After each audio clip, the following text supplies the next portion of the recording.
കരിങ്കല്ലാണെങ്കിലും നീ വളരെ ഭാഗ്യവാനാ. സുശീലയുടെ കൈകൊണ്ടുള്ള തലോടലേക്കാനുള്ള ഭാഗ്യം നിനക്കുണ്ടാവില്ല. വീട്ടിലൊരുത്തി ഇല്ല എന്റെ ഗോപാലൻകുട്ടി. അവളെ കൊണ്ട് 1-2 തവണ തലോടിച്ചൂടെ നിനക്ക്? ഓ, ഉണക്കമീൻ പോലുള്ള അവളുടെ കൈകൊണ്ട് തലോടിച്ചാ എനിക്ക് ഛർദ്ദിക്കാൻ വരും. അപ്പൊ 3 കുഞ്ഞുങ്ങള് വീട്ടില് കളിച്ച് നടക്കുന്നുണ്ടല്ലോ, അത് അയൽക്കാരൻ്റെതാ? ഗോപാല നിർത്തിക്കോള്. സുശീലനോട് കൊഞ്ചാൻ പോയാ നീ വിവരം അറിയും. എല്ലാവരുടെ അടുത്തും കളിക്കുന്ന പോലെ നീ ഓളുടെ അടുത്ത് കളിക്കണ്ട. മുതലാളിയുടെ പിൻബലത്തിലാ അവളുടെ നെകളിപ്പ്. എന്നാ ഈ ഒരു കാര്യം ചെയ്, മുതലാളിയോട് പറഞ്ഞു നീ എന്നെ അങ്ങ് ഏറ്റെടുത്തോ.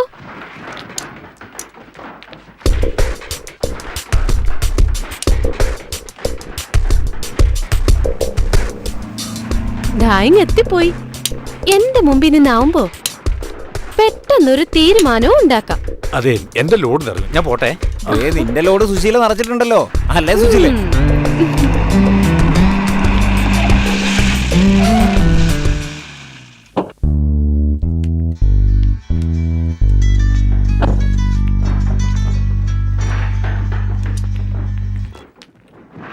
ആ ജോസഫേട്ടാ, പറയ്, എത്ര ലോഡ് വേണമെങ്കിൽ ഞാൻ തരില്ലേ? ആ ബില്ലൊന്ന് പെട്ടെന്ന് ശരിയാക്ക്. വെള്ളത്തിലല്ലേ കല്ലിടുന്നത്? ആ ശരി ശരി, ഞാൻ വിളിക്കാം. ഓക്കെ. എന്താ മുതലാളി ഈ ഇടയായിട്ട് വല്ലാത്തൊരു ഗൗരവം? അല്ല, ഈയിടെയായി നീ എല്ലാ അനാഥരെയും ഏറ്റെടുക്കാൻ തീരുമാനിച്ചു എന്ന് കേട്ടല്ലോ. അതെ, ഈ വർക്കിയെ ഉപദേശിക്കാൻ നോക്കണ്ട. എടേ, മാമ്പള്ളി ഔസേപ്പ്, അതായത് എൻ്റെ അപ്പൻ, അങ്ങേര് വിചാരിച്ചിട്ട് നടന്നിട്ടില്ല. എന്നിട്ടാ നീ. മുതലാളി, ഒരുപാട് സഹിച്ചത് ആ കുട്ടി. ഇനിയും അതിനെ ഉപദ്രവിച്ച ദൈവം പോലും സഹിക്കില്ല. സമയം കളയാതെ നീ നിന്റെ പണി നോക്ക്, എനിക്ക് വേറെ പണിയുണ്ട്. ഹലോ, ആ ചേട്ടാ, തപ്പ വരാം. ഇതാ പപ്പടേ. ഓ ശരി. എന്താ അത്?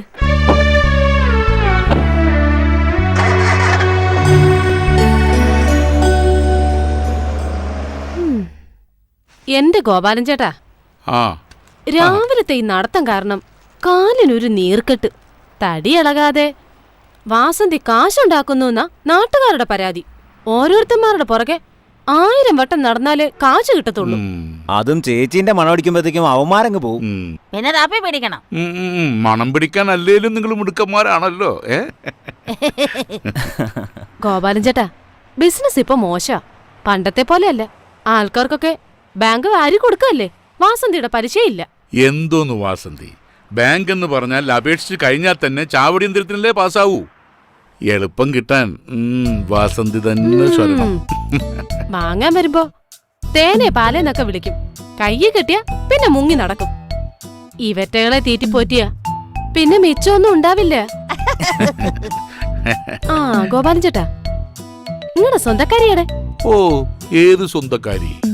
അങ്ങനൊരു സ്വന്തക്കാരി? നിങ്ങളൊരു സുന്ദരിയെ പാർപ്പിക്കുന്നില്ലേ, അവള്. ഓ, ആ പൊട്ടിപ്പൊട്ടോ, ആർക്കറിയാം. പിന്നെ വാസന്തിക്ക് അറിയില്ലേ ഞാൻ അത്രക്കാരനല്ലാന്ന്?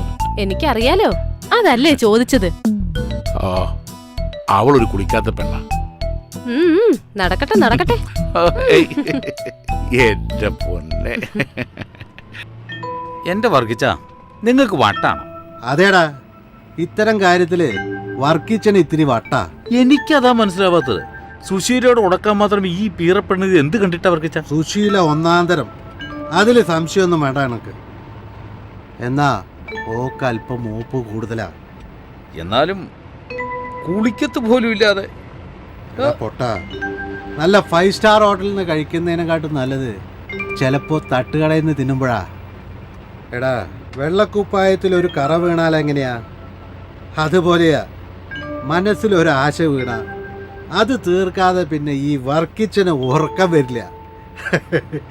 അതാ ഈ വർക്കിച്ചൻ. നിനക്ക് മനസ്സിലായ?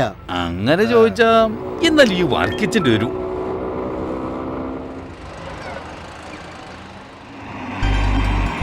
ഇവക്ക് 100 ആയസാ. ഇപ്പൊ പറഞ്ഞോളൂ, അവളെ പിടിച്ച് കേട്ട്.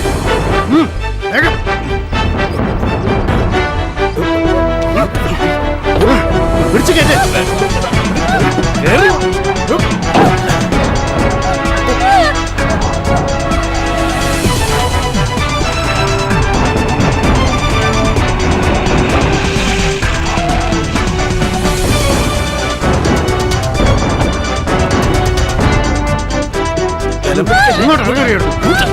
കേട്ടി അവിടുന്ന് അല്ലെങ്കിൽ തന്നെ പീഡനങ്ങളുടെ കാല ഏതെങ്കിലും എണ്ണം കെട്ടവൻ കേട്ടാ അത് മതി.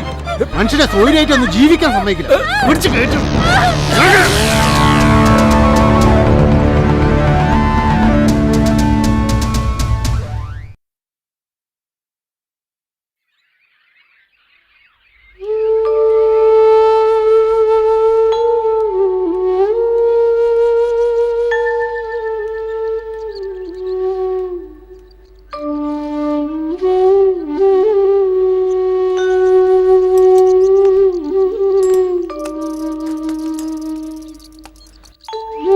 നീ അവിടെ എന്തെടുക്കായിരുന്നു?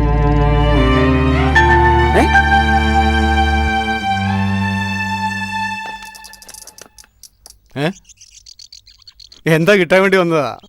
ഞാൻ ഓടിച്ചു വിട്ടു. എടോ, തന്റെ മുതലാളിയോട് പറഞ്ഞേക്ക് പാവങ്ങളോടുള്ള അക്രമം നിർത്താൻ. എന്നും എല്ലാവരും അടിച്ചമർത്താന്ന് കരുതണ്ട. ഒരു ദിവസം എല്ലാം കൂടി പലിശ സഹിതം അയാളുടെ തലേ തന്നെ വന്ന് വീഴും.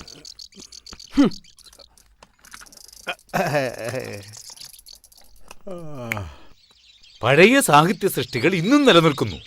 പൊറ്റക്കാട്, തകഴി തുടങ്ങിയവർ കാലത്തെ അതിജീവിക്കും.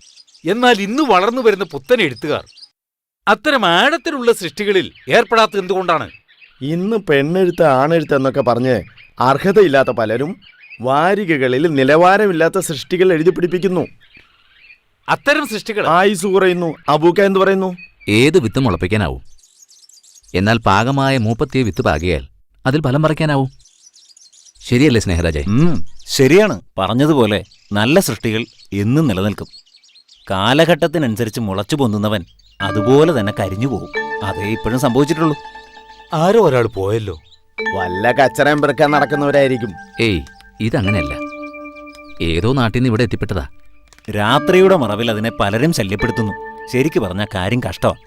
വല്ല സാമൂഹ്യ സംഘടനകളിലോ ഏതെങ്കിലും പുനരധിവാസ കേന്ദ്രങ്ങളിലോ കൊണ്ട് ആക്കിക്കൂടെ ആർക്കെങ്കിലും? നീ തന്നെ ഉത്തരവാദിത്വം ഏറ്റെടുക്കണം. അത് നിനക്കും ചെയ്യാവല്ലോ. ഇതാ നമ്മുടെ നാടിൻ്റെ ഒരു ശാപം.